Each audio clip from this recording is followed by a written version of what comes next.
17 tahun.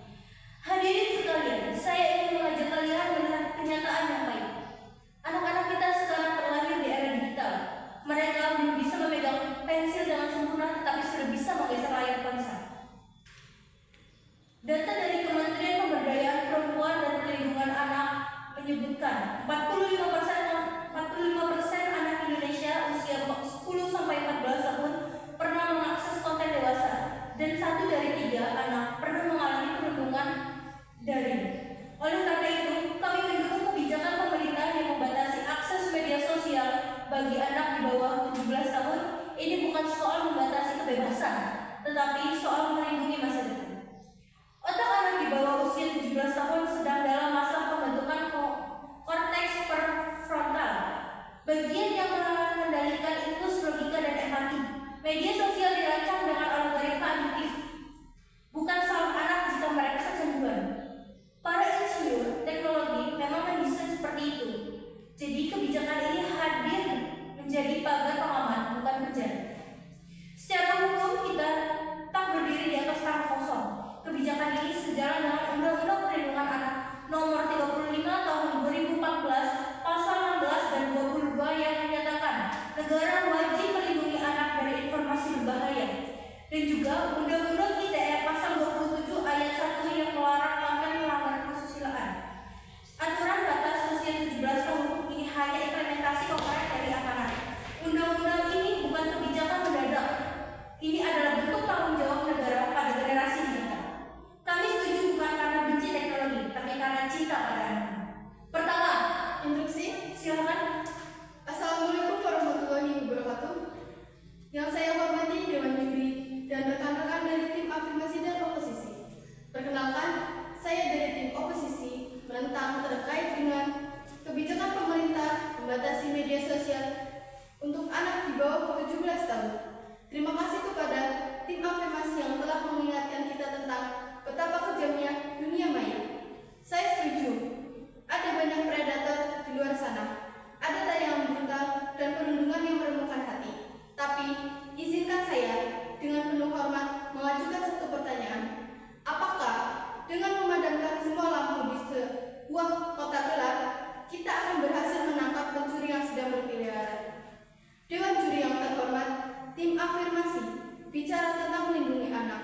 Tapi kebijakan pembatasan akun untuk anak di bawah 17 tahun ini, jika kita jujur, adalah tindakan yang terburu-buru dan meleset. Saya khawatir kita sedang membangun tembok tinggi melindungi rumah, tetapi dengan ceroboh membiarkan semua pintu dan jendela terbuka lebar. Coba kita renungkan bersama, siapa di sini yang percaya bahwa anak-anak zaman sekarang yang lahir dengan gawai di genggaman tangan mereka akan dengan patuh menyerahkan kartu identitas mereka dan berkata, "Maaf, saya belum 17 tahun, tolong blokir akun saya." Tentu tidak. Tim afirmasi menyebutkan Undang-Undang ITE Pasal 16. Itu sah-sah saja. Tapi jangan lupa, konstitusi kita yang tertinggi, Undang-Undang Dasar 1945 Pasal 28B Ayat 2 menjamin hak setiap anak untuk tumbuh dan berkembang. Kata berkembang itu penting, hadirin. Berkembang itu berinteraksi, bereksperimen, dan kadang, jatuh. Sementara itu, Pasal 28C juga menjamin hak atas komunikasi.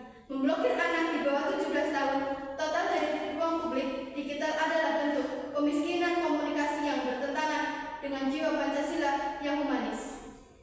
Instruksi.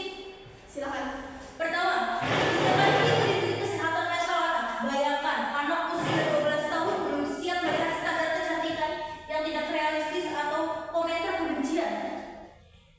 Dengan pembatasan ini, kita memberi mereka ruang bernapas untuk tumbuh tanpa kecemasan digital. Anak-anak lebih banyak bermain di dunia nyata, bertemu teman sejati, bukan sekedar like dan follower.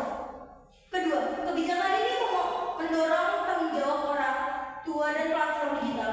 Pemerintah tidak melarang total, tapi mewajibkan verifikasi usia. Ini membuat platform memikirkan keamanan anak. Hasilnya, di Australia yang sudah menerapkan kebijakan serupa, tingkat kecemasan remaja turun 22%.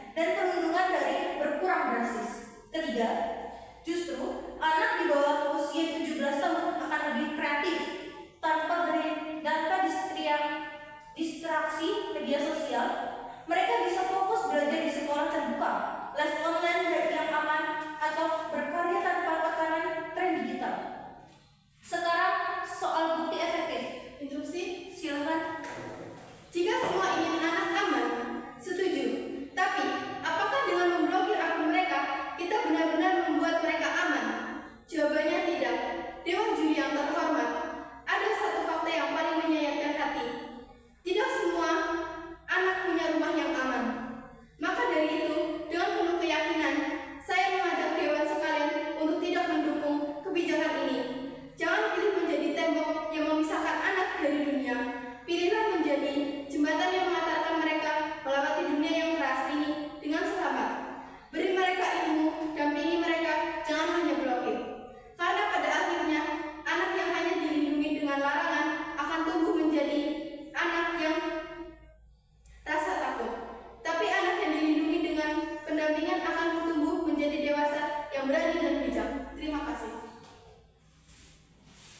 Sekarang soal bukti efektif atau tidaknya jangan bilang kebijakan ini sia-sia. Coba lihat Tiongkok yang membatasi anak di bawah usia 18 tahun hanya 40 menit per hari di TikTok versi Douyin. Hasilnya, jam tidur anak meningkat 30% dan prestasi matematika mereka naik di level global. Lalu, di Prancis, uji coba pelarangan ponsel di sekolah untuk anak di bawah 15 tahun terbukti menurunkan kasus perundungan hingga 46%. Di Indonesia sendiri, uji coba terbatas di 10 sekolah Jakarta tahun lalu membuktikan setelah jam sekolah tanpa medsos, anak lebih antusias diskusi dan nilai tugas mereka lebih tinggi. Kebijakan ini efektif, tentu butuh sosialisasi, tapi ketidaknyamanan awal itu kecil dibandingkan bahaya jangka panjang. Kami dari tim afirmasi menyatakan